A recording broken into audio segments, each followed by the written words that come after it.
Guys, base sa report to naglabas ng saloobin ng former SMB import na si Chris Macala sa muli niyang pagdating dito sa Pilipinas. Yes po, tama yung narinig natin. Babalik sa Pilipinas para sa SGA at William Jones Cup si Chris Macala. Sisilipin natin kung bakit si Chris ang napili ni Jacob Lau at ni Coach Charles Chu. Titignan din natin guys kung sino yung mga posibleng kasama nila dito kasi dinig natin kasama si Jordan Heading and si Kiefer Ravena. So titignan po natin ang lahat ng yan, tututukan po natin yan. Pero bago yan, hihingi po tayo ng isang subscription sa lahat ng dumadaan sa ating munting channel kung nagugustuhan nyo ang ating palabas. Kung medyo mabigat ang subscription, siguro kahit isang like at isang share na lang po yan. Okay na po ako dyan. Maraming salamat. Matapos samahan ng SMB sa kampyonato ng Commissioner's Cup, ilang taon na ang nakalilipas, babalik si Chris Macala sa bansa para sa 43rd William Jones Cup kasamang Strong Group Athletics. Bunga niyan, kaagad nagbigay ng mensahe ang player na gusto ring maging naturalized ng Gilas Pilipinas. Tutukan natin si Chris sa report ng ABS-CBN News. Pagkatapos ng maraming taon, parang panaginip lang yung pagbabalik sa bansa.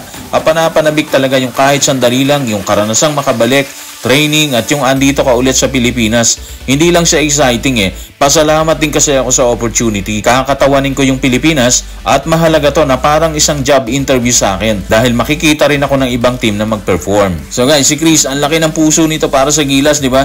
Gustong-gusto niya talaga makasama sa Hanay. Pero katulad ng alam nating lahat, hindi siya nabibigyan talaga ng opportunity na mag-represent ng bansa.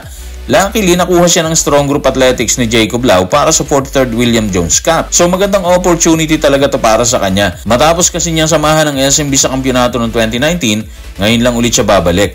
Ang totoo, wala pa rin tayong idea kung sino-sino yung posible niya makasama sa Hanay. Pero base sa inilabas na pahayag ng ABS-CBN News, makakasama niya si Jordan Heading, si Kiefer Ravena at si Kaylan Chongson. Yung sinasabi niya parang job interview sa kanya, ayon kasi sa report, papatapos na yung kanyang kontrata sa Formosa Dreamers. Meaning makikita siya ng ibang team sa Taiwan na mag-perform kasama ang SGA. At sakaling magandang ipapakita niya doon, posibleng ma-renew or pumirma siya ng ibang kontrata dito sa ibang koponan sa Taiwan. So dalawa ang target ni Chris, samahan ng SGA at makakuha ng attention mula sa ibang koponan sa Taiwan. Base sa pahayag ni Chris, masaya siyang babalik sa Pilipinas para samahan ng Strong Group Athletics sa William Jones Cup na magsisimula ngayong July 13 hanggang 21.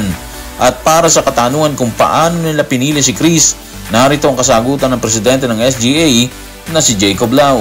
Tutukan natin si Jacob Lau sa report ni Richard D.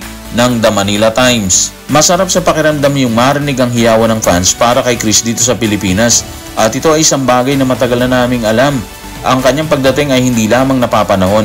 Inaasahan talaga to ng mga fans. Sabik na kaming masaksihan ng epektong tsak na magagawa niya. Obvious naman na marami talaga naghihintay na makabalik si Chris dito sa bansa para maglaro, hindi ba? Katulad ng sinabi natin sa simula, hindi talaga siya nabigyan ng pagkakataong maging naturalized player ng Gilas na gustong-gusto niyang gawin. So ngayon na nakabalik na siya muli rito, sigurado tayo na mas magpapakita siya ng magandang performance pagsalang ng SGA dito sa competition.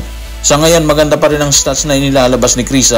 Meron siyang 18.8 points at 12.5 rebounds sa regular season ng Formosa Dreamers dito sa Taiwan. So posible niya talagang matranslate yan sa competition once na sumalang na sila dyan. Walang dudang excited si Jacob Lau at Chris Macala sa gaganaping William Jones Cup. At kung ipinahayag ng SGA owner ang rason bakit kinuha si Chris, nagbigay din ng paliwanag si Coach Charles Chu tungkol sa issue.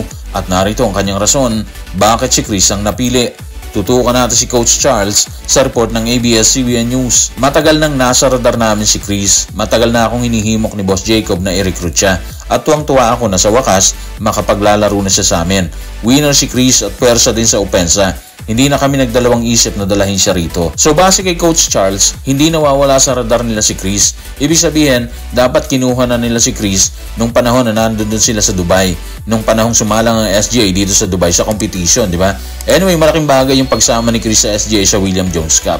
Dati kasi, pumwesto tayo sa ikapito ng isang taon kasama ang reign or siya ni Coach Xiang Gao. Malalim masyado yung pwesto natin last year, di ba? Ngayon, tingin ko parang nagsisiguro yung SGA na maganda yung magiging position natin sa competition. Pero syempre, depende pa rin yan sa ilalabas na performance ng grupo, di ba? And hopefully, ngayong taon, mas maganda kumpara sa nakaraang taon kung saan may kartada tayong 2-6 win-loss record. So guys, maraming salamat.